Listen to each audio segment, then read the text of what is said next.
Hello students. तो आज मौका आ ही गया है कि क्वाड्रेटिक इक्वेशन के सॉल्यूशन कैसे हमें निकालते हैं, रूट्स कैसे निकालते हैं, इसका लेक्चर, ये पूरा लेक्चर देखिए और आपको ये सारा मेथड समझ में आ जाएगा। तो शुरू करते हैं। कॉन्सेप्ट टाइम में सबसे पहला है कि root, what is root of quadratic equation. Quadratic equation के रूट्स क्या होते हैं। अगर ए रियल नंबर अल्फ़ा है, एक कोई रियल नंबर है alpha, is called root of quadratic equation. Root कब कहा जाएगा? जब A X square plus B X plus C अगर कोई क्वाड्रेटिक इक्वेशन है तो उसमें अगर हम अल्फ़ा एक्स की जगह अल्फ़ा रख दें तो A alpha square plus B alpha plus C equals to 0 अगर ये सेटिस्फाई कर जाए तो हम क्या बोलेंगे? Alpha satisfies the equation. और ये कह सकते हैं कि x equals to alpha is a solution of quadratic equation और root of quadratic equation. Root भी कह सकते हैं, सोल्यूशन भी कह सकते हैं। अब हमें पता है कि अगर हम खाली इतना पार्ट देखें तो इसको बोलते हैं पॉलिनोमियल। अगर इक्वल टू 0 ना हो तो इसे क्वाड्रेटिक इक्वेशन नहीं कहेंगे, पॉलिनोमियल कहेंगे। पॉलिनोमियल के जो ज़ीरोज़ हम निकालते थे वो बिल्कुल सेम हैं रूट्स ऑफ क्वाड्रेटिक इक्वेशन, मतलब कि zeros equals to roots of quadratic equation. Zeros equals to roots of quadratic equation, दोनों सेम बात है। ठीक है, ये बात आपको बिल्कुल समझ में आ गई। अब हम ये देखते हैं कि क्या क्या मेथड्स होते हैं सॉल्यूशन तक पहुंचने के, कि हम रूट्स, जैसे क्वाड्रेटिक इक्वेशन है उसके एट मोस्ट 2 रूट्स हो सकते हैं। तो दोनों रूट्स तक पहुंचने के लिए हम कई मेथड को यूज़ करते हैं। उसमें पहला मेथड है फैक्टराइजेशन मेथड। उसका हम एक प्रोसेस लिख देते हैं, आगे देखते हैं। ठीक है, तो सबसे पहला है फैक्टराइजेशन मेथड है, उसको आज हम सीखेंगे कि इसमें क्या करते हैं, हमें फैक्टर बनाने होते हैं। एक मैं एग्जांपल अगर लूँ कि अगर ये A X square plus B X plus C equals to 0 है तो हम इसको फैक्टर के फॉर्म में लिख लें कि x माइनस अल्फ़ा और x minus beta, these are factors of quadratic equation. These are linear factors. Linear means इनकी डिग्री 1 है, यहाँ पे x की डिग्री 1 है। लीनियर फैक्टर के फॉर्म में हम कैसे भी लिख लें। ठीक है, ये चीज़ समझ में आनी चाहिए कि हमें सबसे पहले क्वाड्रेटिक इक्वेशन दी है, हमें किसी भी तरीके से इस फैक्टर तक पहुँचना है। यहाँ तक अगर हम पहुँच गए तो क्या करेंगे, इस फैक्टर को इक्वल्स टू 0 करेंगे, क्योंकि ये बीच में मल्टीप्लिकेशन का निशान है। तो इसमें अगर कोई भी फैक्टर को, कोई फैक्टर अगर 0 होता है तो हमारा इक्वल टू 0 सेटिस्फाई होगा। अब इसमें हम क्या करेंगे, x minus alpha equals to 0 एक ये भी निकाल लेंगे तो x इक्वल्स टू अल्फ़ा आ जाएगा।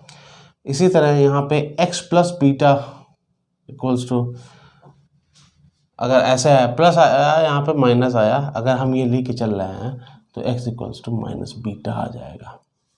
तो हमें इन लीनियर फैक्टर्स तक पहुँचना है। इन लीनियर फैक्टर्स तक पहुँचने के एक या 2 तरीके हैं। पहला तरीका है स्प्लिटिंग द मिडिल टर्म, मतलब इस टर्म को स्प्लिट कर दो, 2 भागों में बांट दो। वो कैसे होता है वो हम एक एग्जांपल लेके समझ लेते हैं। ठीक है, तो स्प्लिटिंग द मिडिल टर्म हम देखते हैं।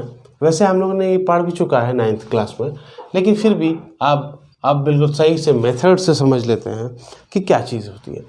अब हमें क्या है, मिडिल टर्म क्या होता है। मिडिल टर्म अगर ये एक स्टैंडर्ड फॉर्म में लिखा गया है, अगर ये क्वाड्रेटिक इक्वेशन एक स्टैंडर्ड फॉर्म में लिखा गया है तो मिडिल टर्म हुआ ये, मतलब x वाला जिसके साथ x है, सिर्फ x है, उसको कहेंगे मिडिल टर्म। तो मिडिल टर्म हमारा ये मिल गया। अब इसको हमें स्प्लिट करना है, तो स्प्लिट करने में क्या प्रॉपर्टीज होनी चाहिए, दो कंडीशंस होनी चाहिए, फुलफिल करेगा, दो कंडीशन ये फुलफिल करना चाहिए। पहला कि जो भी हम स्प्लिट करें, मान लीजिए स्प्लिट हम करते हैं अल्फा और बीटा में, तो इन दोनों का जो एडिशन है, जैसे 5 को हमें स्प्लिट करना है, 5 को अगर स्प्लिट करना है तो हम स्प्लिट कर सकते हैं, कई तरीके हो सकते हैं, जैसे 5 और उसका एडिशन 5 आना चाहिए और उनका जो मल्टीप्लिकेशन 3 × 2, मतलब कि जो उसका फर्स्ट टर्म है तो थर्ड टर्म है, तो फर्स्ट टर्म का जो कोफिशिएंट है और जो थर्ड टर्म का कांस्टेंट है उनके मल्टीप्लिकेशन के बराबर आना चाहिए। अच्छा ठीक है, तो मतलब दोनों टर्म्स को अगर हम मल्टीप्लाई करें, मतलब जैसे यहाँ पे है हमें लाना है 6 लाना है, ठीक है, तो -3 और इंटू -2 कितना आएगा, 6 आएगा। इन दोनों को ऐड करेंगे तो क्या आएगा, -5 आएगा। तो जब हमने स्प्लिट किया -5 को अगर -3 -2 लिख दें तब भी कोई हर्ज नहीं, और यहाँ पे हमारा -3 × -2 = 6 आ जाएगा। तो ये दोनों फर्स्ट कंडीशन, ये और ये कंडीशन दोनों सेटिस्फाई करनी चाहिए एट अ टाइम, तभी हमारा ये splitting the middle term successful होगा। ये बात समझ में आ गई। तो हमें मिल गया कि हम इसको स्प्लिट करेंगे दो टर्म्स में, -3x -2x, तो यहाँ पे हम लिख दें 2x² -2x -3x। x तो रखना ही पड़ेगा, तभी तो हम मिडिल टर्म के बराबर लाएंगे। अब इन दोनों को एडिशन करेंगे, क्या होगा, -2x -3x -5x + 3 = 0। ठीक है, अब इसमें क्या करते हैं, इसमें दो दो के पेयर बना लेंगे, इनको हम पेयर बना लें, ये पहला पेयर, ये दूसरा पेयर। अब हम ये देखें कि इन दो पेयर में से, टर्म में से हम क्या कॉमन ले सकते हैं। इसमें हम 2 और x कॉमन ले लें, क्योंकि 2x कॉमन ले लें तो यहाँ अगर हम 2x कॉमन ले लें तो यहाँ पे x पहले टर्म में बचेगा, -1 बचेगा। ठीक है, ये चीज़ क्लियर आ गई।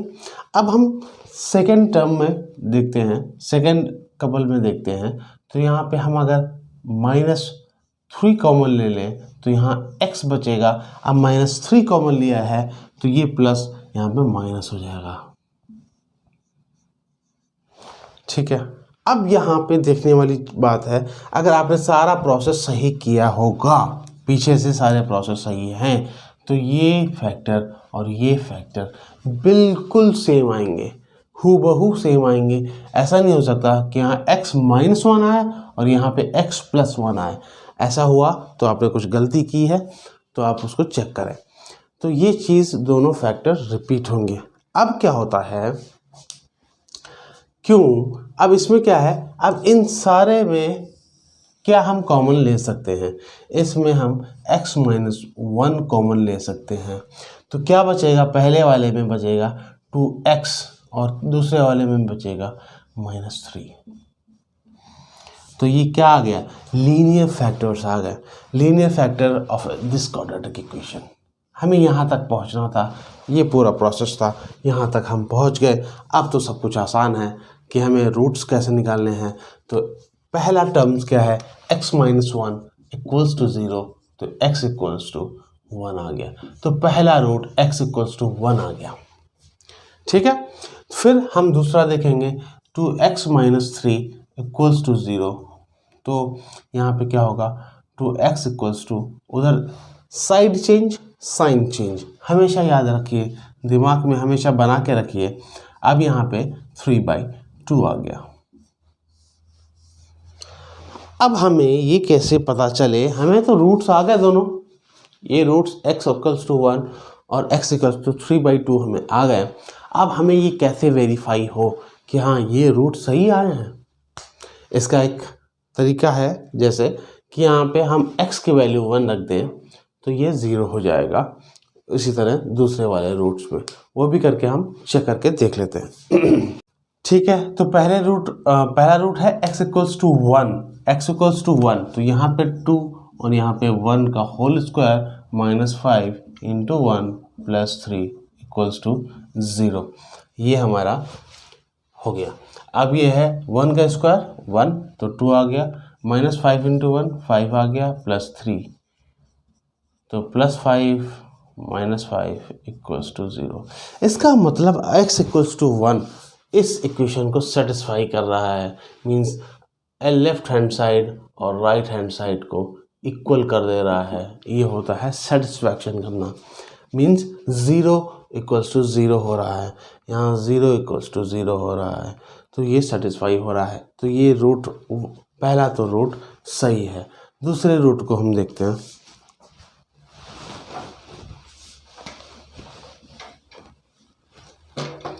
दूसरा रूट है हमारा x इक्वल्स टू 3/2, तो 3/2 है, तो 2 इंटू 3/2 का whole square -5 3/2 plus 3 equals to 0। ठीक है, तो यहाँ पे हो जाएगा 2 इंटू 9 स्क्वायर करेंगे तो 9/4 आ जाएगा, 5 इंटू 3/2 प्लस 3 इक्वल्स टू 0। तो यहाँ पे अगर हम काट दें तो 2 9/2 -5/15/2 प्लस 3 इक्वल्स टू 0।